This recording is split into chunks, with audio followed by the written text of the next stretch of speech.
Two different quotations from C.S. Lewis. Now he's going after my toes. Stop that. Okay. For if crime and disease are to be regarded as the same thing, it follows that any state of mind which our masters choose to call disease can be treated as crime and compulsorily cured. It will be vain to plead that states of mind which displease government need not always involve moral turpitude and do not therefore always deserve forfeiture of liberty. That's one. Great. And second, again from C.S. Lewis, this very kindness stings with intolerable insult.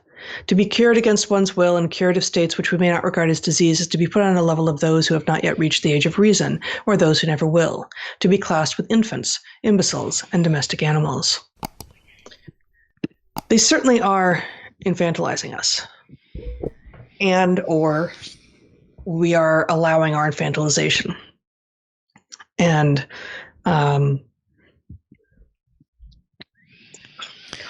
would say they are infantilizing us. They are gaslighting us. They are intimidating us, and that different things work on different people. Mm-hmm. But that at some level, they will do whatever it takes to make sure that we are denied all choice, that we are left with one option, and that we are unpersoned should we find that unacceptable. And I think the thing is, anybody who does that is obviously the definition of the wrong side of history. We know that these people are bad, however they became that way, because of their insistence on robbing us of all options, all agency, and all reason. And, you know, how much do you need to know about people like that before you realize, actually, I'm not listening to them anymore. I'm with the people who are making sense. How do we explain? I don't think this is a non sequitur, although it may sound like it. And you and I have not discussed this at all. Actually, it hasn't come up between us yet. How do you explain the number of just blatant inaccuracies from SCOTUS in the discussion of the possible mandates? You know, Supreme Court of the United States, specifically, I think Kagan and Sotomayor had some just whoppers in there, and I didn't watch very much, and I didn't see that many transcripts either. But my sense is, I may be wrong, that they believe what they're saying. Yeah. Oh boy, they really believe what they're saying. And wow, like what then? What do we do? Well, I think, I really think it comes down to this. You know, you called them whoppers. We might call them whoppers. Right? What now? From WAPO, from the Washington Post, you know. And I think the thing is, look, let's be kind to our Supreme Court justices. These people live in a very visible position at the head of officialdom. And those in officialdom, for reasons that we would have to guess at, probably can't afford to entertain things that they are being told are fringe and misinformation or disinformation, dangerous. And so I think the point is, if you're spooked enough because your position does not allow you to engage these things, you reject them every time they show up on a screen, and you basically are constantly reasserting that you are not from the crazy tribe, nor do you listen to them. And if that's your bent because your job demands it, then what we're talking about is like a foreign language. And so in some sense, this was like an exploration of the party line mind, right? People who have never trafficked in doubt about the public health authorities and are therefore effectively reverse engineering what must be behind their proclamations. But I guess, so this, I've already been surprised and stunned and beyond disappointed by a lot of people these last 2 years who can question stories when they come in a domain that they have at least passing familiarity with.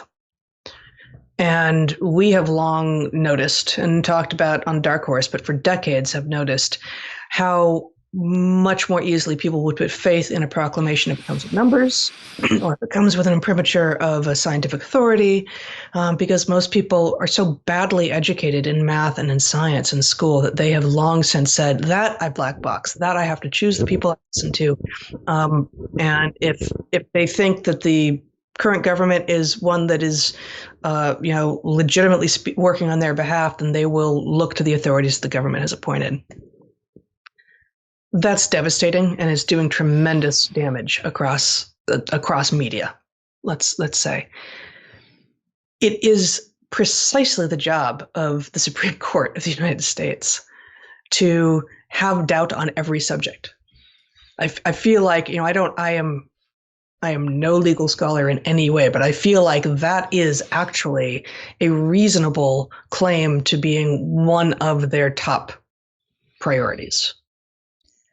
Yeah, but I mean, I think you're on the right track here.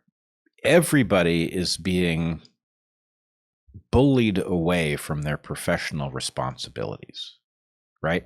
We are firing doctors and nurses who, as doctors and nurses, are not compelled that these vaccines are safe and effective enough to take, right?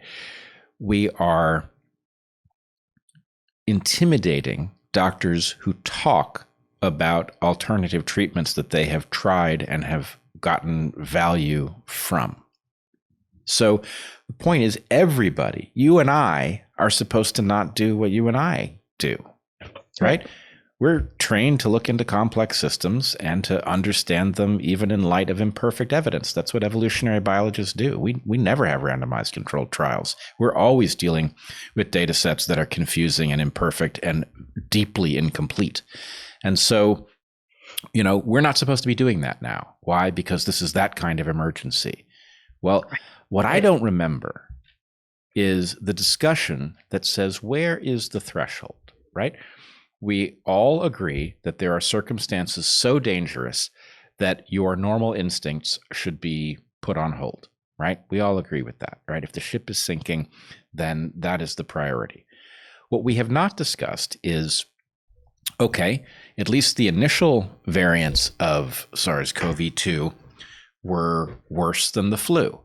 How much worse than the flu does something have to be before you turn society upside down, before you allow small businesses to be destroyed and all of that wealth transferred to their gigantic competitors? How bad does something have to be before we suspend normal? And the answer is, we pass stuff around all the time in a normal year. People are passing flu to each other. Grandmothers are dying because somebody gets on a plane who shouldn't, right? This happens all the time. Now, maybe the point is we should have a very different approach to all infectious disease, and it should affect travel. But we've never had that conversation. That we were just simply told that this pathogen was above some threshold where we needed to turn the world upside down and effectively to do it indefinitely. Until when? We don't know. They've never told us. Who are we? Apparently that's not ours to know. And so you've got Supreme Court justices not behaving like Supreme Court justices. You've got members of Congress not behaving like members of Congress. You've got presidents not behaving like presidents. You've got professors not behaving like professors. You've got philosophers not doing philosophy, right? Everybody is failing in their professional responsibilities because something is forcing them out of it. And those of us who have attempted to continue to do what we do have found ourselves in this weird netherworld where we are portrayed as the enemies of reason and decency and health. And, okay, that's why, right? You're in a world where the doctors who are doing the doctoring are now heretics, and the professors who are continuing to try to do the job of sorting stuff out are, dangerous conspiracy theorists or whatever. And the answer is, look, either you're smart enough to see through that and to say, wait a second, maybe those are the doctors I should be listening to, or you're not. And I guess I'm not terribly surprised that the Supreme Court is staffed by people who have not figured their way out of the matrix because they live at the center of it. Yeah, I think you're right. It doesn't It doesn't breed confidence, though, does it? Oh boy, no, it ought to terrify us. Yeah. But, it's also, I think many people are sort of groping for, they're asking, well, what will end this, right? How is this going to end if this is where we are? And the answer is it's not going to be easy, but so many things come down to the same calculation that a smoker ought to have, right? The fact that what you face to quit smoking is very, very difficult is no argument whatsoever to not quit smoking. It's an argument to do it now because it's only going to get worse. And so that's where we are. The point is, what's going to end this? Well, it's going to be us finally facing it together and saying no, right? That's what's going to end it. When would be a good time to do that?